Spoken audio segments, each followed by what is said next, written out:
لیکن کام خاندانی کیا کہ 4 عورتوں کو اس نے برائی سے بولو نا بچا لیا. اب ان پہ جتنا خرچ کرے گا, نبی نے فرمایا سب سے بہترین صدقہ وہ ہے جو تم اپنی بیوی کو کھلاتے ہو, بچوں کو کھلائے گا. تو یہ جائے بھلے 10 ٹینشنوں میں ہو یار. امام احمد بن حنبل کہتے ہیں وہ آدمی جو نکاح نہیں کرتا, بچے نہیں ہیں, اور اللہ اللہ کر رہا ہے بیٹھ کے سکون قلب کے ساتھ, 2 رکعت کی نیت مانتا ہے, انتہائی خوشو و خضوص. امام احمد بن حنبل کے الفاظ کو میں اپنے الفاظ میں بیان کر رہا ہوں کیونکہ ٹینشن ہی نہیں ہے. تو سکون سے 2 رکعت پڑھ کے رو رو کے دعائیں مانگ رہا ہے. ایک یہ ہے کوئی بیوی نہیں کوئی بچے نہیں. دوسرا وہ ہے جس کے بیوی بچے ہیں. اب وہ 2 رکعت کی نیت باندھتا ہے, گھنٹی بجنا شروع, سائلنٹ پہ کیا تو وائبریشن, یعنی بیل بند کر دی تو وائبریشن پہ, خوشو و خضو رہے گا.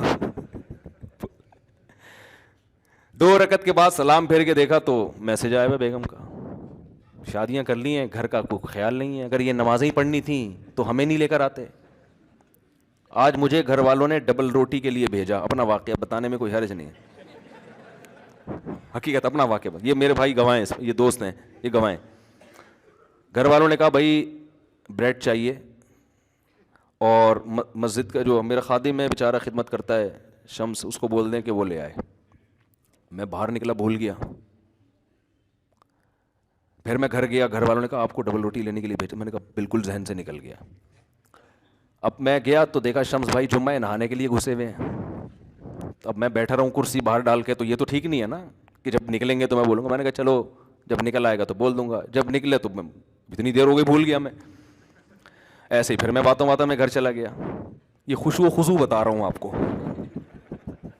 ایسا آدمی کیا خوشو و خضو سے نماز پڑھے گا بھائی؟ اس کنڈیشن میں خوشو و خضو سے نماز پڑھ کے دکھاؤ, پھر وہ میں مانوں گا یہ خوشو و خضو کی نماز ہے. سمجھ رہے ہو نا؟ دوبارہ جب میں گھر گیا, تیسری دفعہ ہو گیا اب یہ نا, گھر والوں نے کہا میں نے ناشتہ کرنا ہی نہیں ہے, جاؤ ایسی کی تیسی.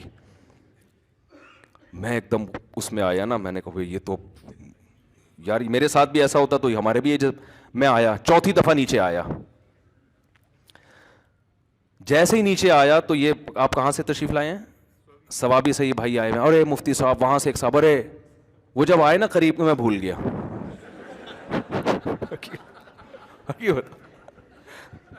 حقیقت بتا رہا ہوں. میں آیا اپنے دفتر میں بیٹھا, لیپ ٹاپ پہ کچھ کام تھا. اب میں سوچ بھی رہا ہوں یار ہوا کیا ہے میرے ساتھ, یہاں تک کہ 1 بجا ہے, اور جب میں نے فون دیکھا تو گھر والوں کا فون آ رہا تھا. بس جو میری کنڈیشن ہے وہ ان کو پتہ ہے.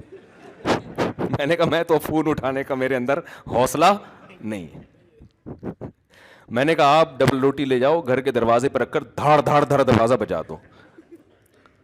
اور میں نے یہ سوچا کہ اب ٹوپی کے علاوہ میرے پاس کوئی کام ہے نہیں, اب ٹوپی کیا کرائیں گے, یہ مجبوری ہے بھائی. اب میں صاف صاف تھوڑی بہ سکتا ہوں بھول گیا. بھائی ایسے کیسے بھول گیا یار؟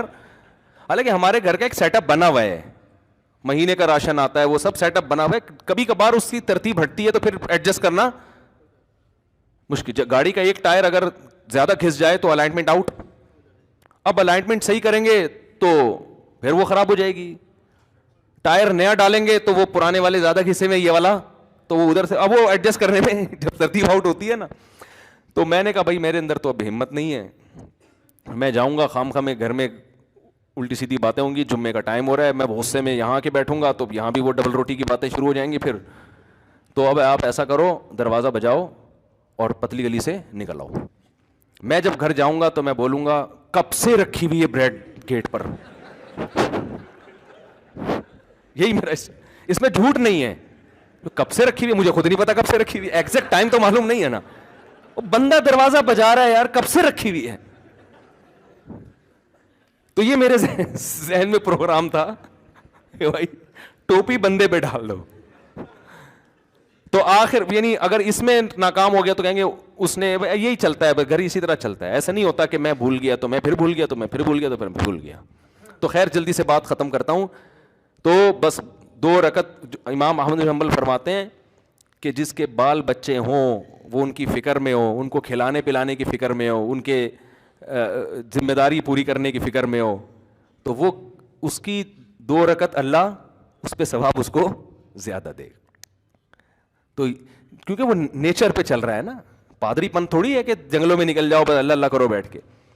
تو اصل جو قرآن کے احکام ہے نا, جس میں وراثت کا حکم ہے, سود سے بچنے کا حکم ہے, بہنوں کو وراثت دینا, کسی کا مال ناحق نہ کھانا, جو کام آپ کے ذمے لگا ہے وہ دیانتداری سے ادا کریں.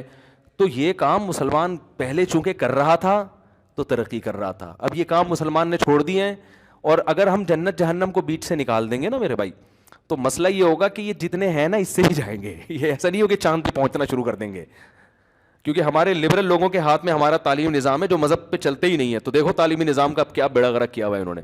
اللہ تعالی ہمیں سمجھنے کی عمل کی توفیق عطا فرمائے. وما علینا